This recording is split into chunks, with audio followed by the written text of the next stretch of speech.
Apakah benar bahwa iblis adalah penguasa dunia ini sesuai kata-katanya dalam Lukas 4 ayat 6? Lukas 4 ayat 6. Kata iblis kepadanya, segala kuasa itu serta kemuliaannya akan kuberikan padamu, sebab semuanya itu telah diserahkan kepadaku dan aku memberikannya kepada siapa yang kukehendaki.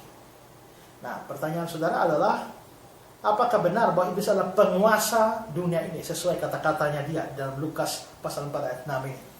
Memang ya, ada pandangan bahwa di sini kata-kata iblis ini benar ya.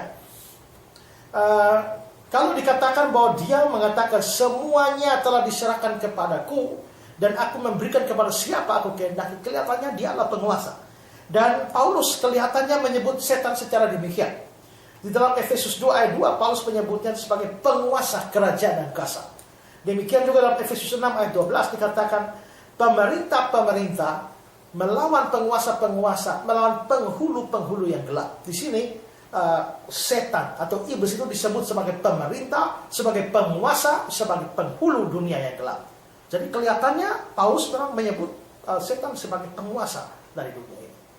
Juga Yohanes menyebut demikian di dalam 1 Yohanes 5 ayat 19. Kita tahu bahwa kita berasal dari Allah dan seluruh dunia berada di bawah kuasa si jahat. Seluruh dunia berada di bawah kuasa si jahat. Yesus sendiri tidak membantah kata-kata setan ini. Tapi bahkan di bagian yang lain, Yesus mengatakan setan sebagai penguasa dunia. Dalam Yohanes 12 ayat 31, sekarang berlangsung penghakiman di atas dunia ini, sekarang juga penguasa dunia ini dilempar keluar. Jadi Yesus menyebut setan sebagai penguasa dunia.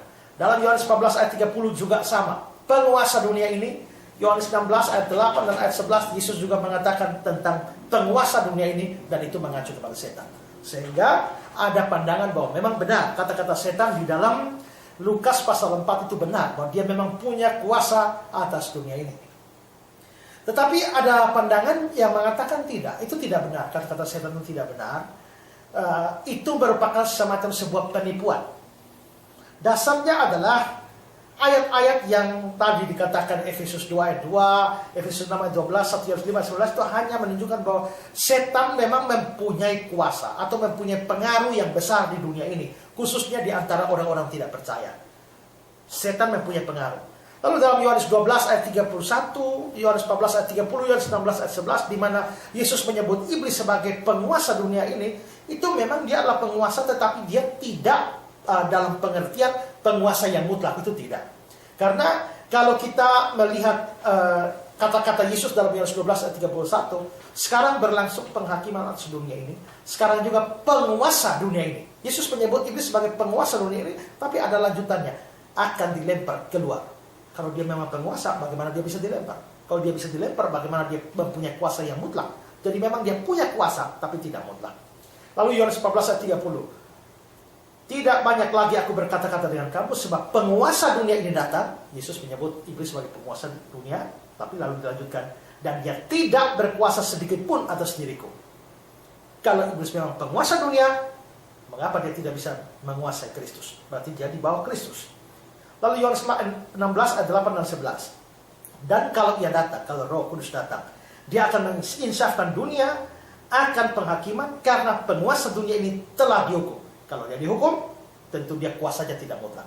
Jadi di sini kita bisa lihat bahwa sekalipun ada ayat-ayat yang menyebut setan atau iblis sebagai penguasa dunia, dia memang berkuasa, dia punya kuasa besar di dunia, tapi kekuasaannya tidak mutlak.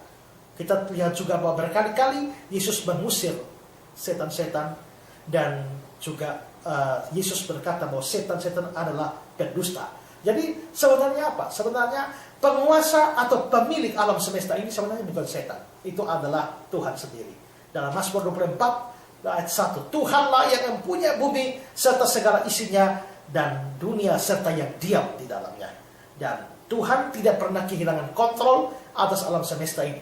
Dalam Mazmur 103 ayat 19, Tuhan sudah menegakkan tahtanya di sorga, dan kerajaannya berkuasa atas segala sesuatu.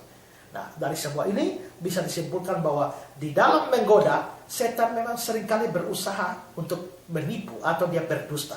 Dan karena itu saudara, hati-hatilah dengan dusta setan yang menawarkan hal-hal yang indah kepada saudara.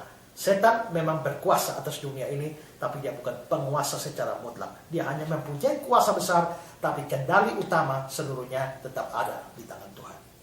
Ya.